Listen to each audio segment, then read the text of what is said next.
Hello, you're watching Avenue X, and today let's talk about the just finished airing Chinese drama 夏花, The Forbidden Flower.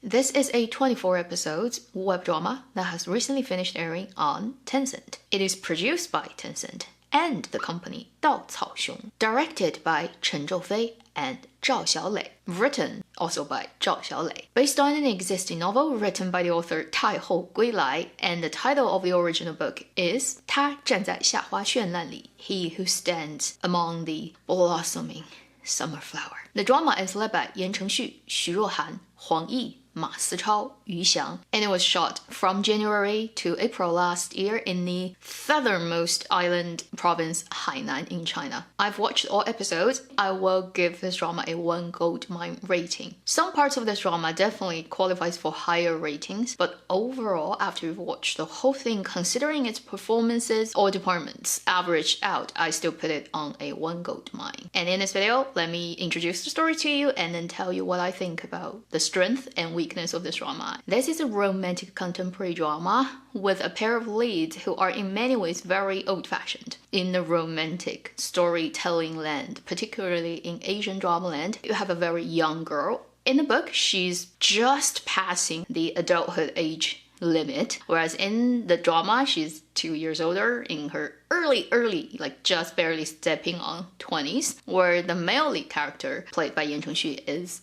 much older, pretty much twice as old as she is. So you have the classic setup of the super young girl and middle-aged man. And then you have a second type of couple who is actually this girl's mother role with a much younger man. Before you even went into this drama, you probably would look it up and you'll see those keywords showing up everywhere about this drama. First is the age thing, second is the disease thing, so it doesn't count as spoilers really. Now, let me talk about what are worth watching about this drama, things that definitely you can sell this drama on, and I think why parts of this drama can get rated really high, like 2, even 3 gold mine in certain departments. Number 1, it's gentle. It's pretty. It has that vacation energy. It is shot in Hainan, which is the southern island of China, and it's very beautiful all around the year. You have ocean, you have all the flowers, the summer, like the title, summer flower. And with the particular type of camera language that this director or these two directors went for, even adding more romantic energy to the already rather pretty sceneries. The second positive point, and I think the strongest thing about this drama, and also what they did right, which I worried they wouldn't do well, but they did, is making these two romantic couples convincing enough when they have such a huge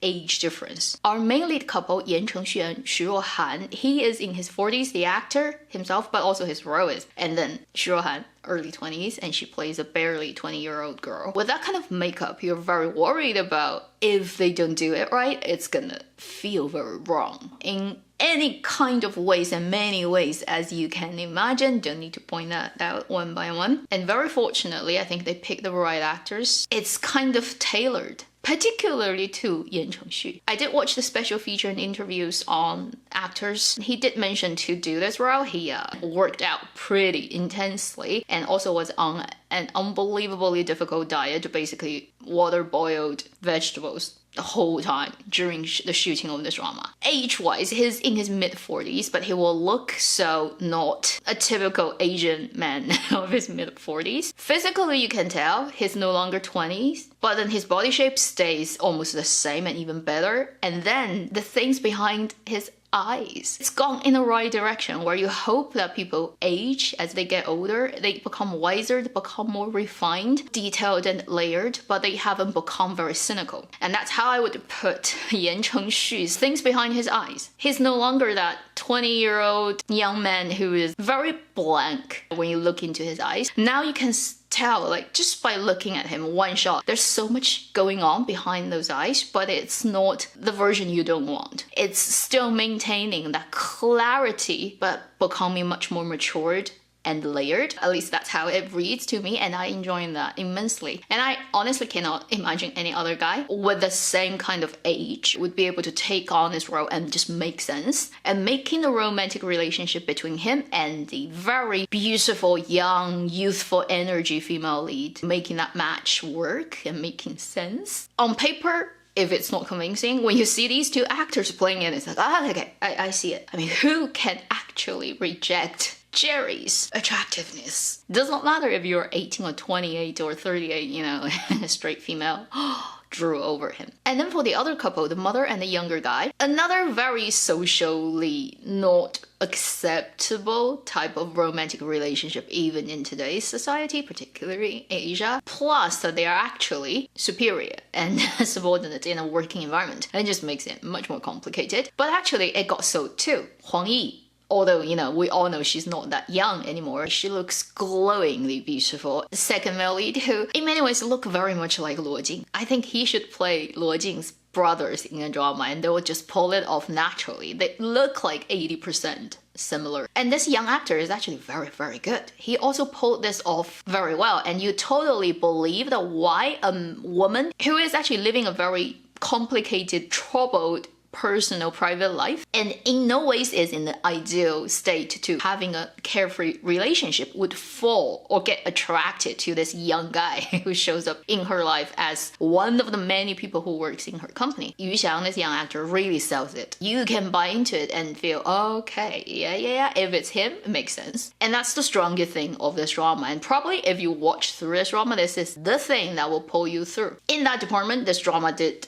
definitely 2 gold mine, and you can even score it a little bit beyond that. So in my opinion, this is the most important good thing and positive thing they've done well. And the final thing I think this drama did very well is it is very good at doing intimate scenes and moments and human desires. And it's very rare these days actually in Chinese drama to see cameras being very frank and daring at capturing raw human desire. This drama has shot more scenes and more things that are even more hot and steamy that got cut out, but they did put it out on social media in short clips for you to, just take a look at. We did this, but hey, it didn't pass censorship. The directors, the camera people, they're very daring and they're kind of pushing the absolute limit of how far you can go with very erotic camera language in Chinese drama land. This is like the limit. I really haven't seen anything in recent years that have gone past this point. And I do appreciate their daring spirit of being forthcoming with that, to recognize the human raw desire, where a lot of dramas would just shy away from it or just not even talk about it. Yeah, we are in 2020s, but in many ways the society overall is actually more conventional than say 20 years ago. In 90s China, you would actually be able to buy magazines that on its cover that has huge titles of what is being homosexual. It was that open back then, but now you're never gonna see that. With the overall becoming more conventional and closed attitude on many things, this drama is just so blunt. Beautiful people and their sexual desire, I've just put it on camera.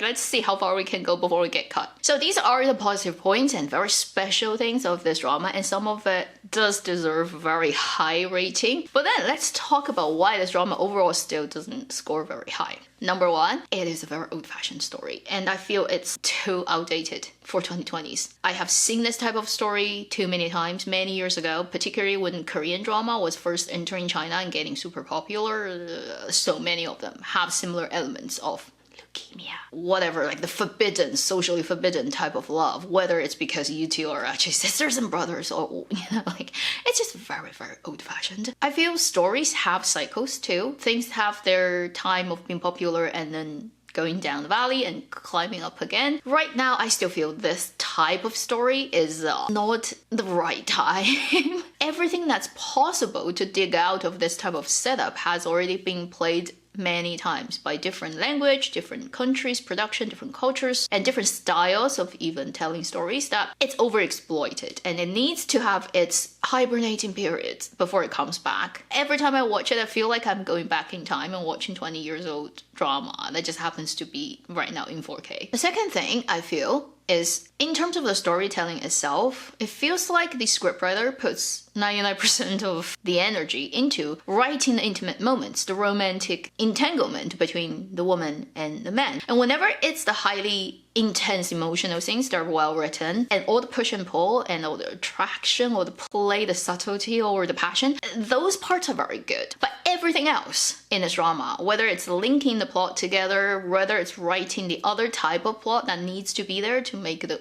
story work, gets very ignored. All the connective tissues of this drama basically are you just remember all those intimate moments, the beautiful camera work, the lighting, the sexual energy. And then you kind of like, what else is going on in this drama?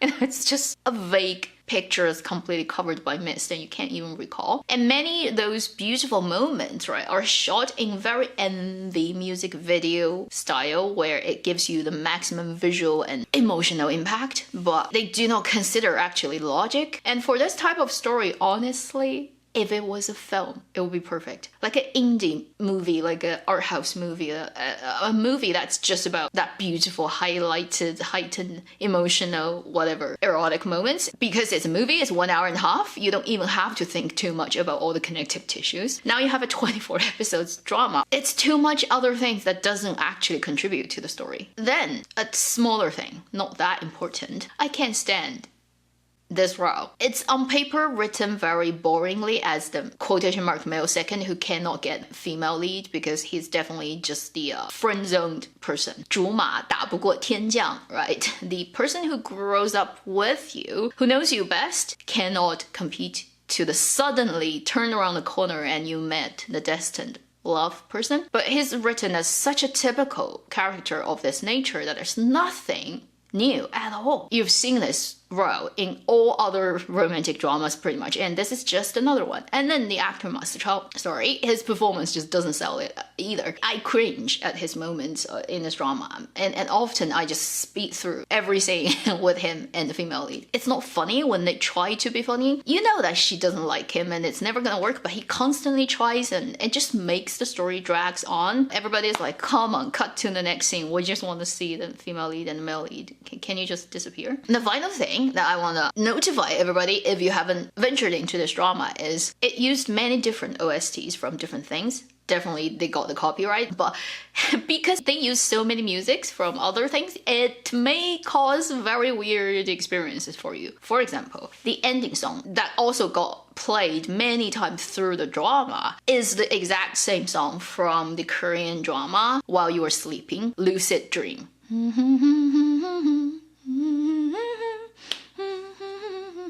Problem with that is I really like While You Were Sleeping, and that drama I've watched multiple times in the past couple of years, and I really like Lucid Dream. So the moment that music showed up in this drama, I was like, what? That? Everything I can remember from the Korean drama just jumps into my head, and it started to conflict with this one. I'm not saying you can't do it. If you pay money, you definitely can do it. You can do, like, this is a different version. It's not the Korean version. It's a different version. But still, it's very weird. Every time when that music shows up, I almost have to fast forward or skip. Really didn't sit very comfortably with me throughout the whole thing, even till the last episode. Just want to warn people, if you happen to be similar to me and you've watched the Korean drama as well and you know that song very well, this is gonna be very weird. That would be the end of this video, my review on the drama 夏花 the Forbidden Flower. Hope that's useful for you to decide whether you should venture into this drama. Thank you for watching. I'm Avenue X. I'll see you in my next video. Meanwhile, live long and happy drama watching.